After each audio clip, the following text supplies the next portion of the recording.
بسم الله الرحمن الرحيم. السلام عليكم ورحمة الله وبركاته. اللهم صل وسلم وبارك على سيدنا محمد وعلى آل سيدنا محمد. اذكروا الله ألا بذكر الله تطمئن القلوب. ازيكم يا حبايبي، عاملين ايه؟ يا رب تكونوا كويسين. دي قناتي، لو أول مرة بتشوفوا القناة عندي أتمنى طبعا نشترك، وأتمنى كمان نتفاعل باللايك علشان أول ما أنزل فيديو إن شاء الله بإذن الله يوصل لحضراتكم.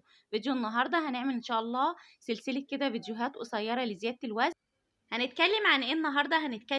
هنتكلم ان شاء الله عن فيتامين سي واهميته للطيور وبيعمل ايه كمان في جسم الطائر عندك.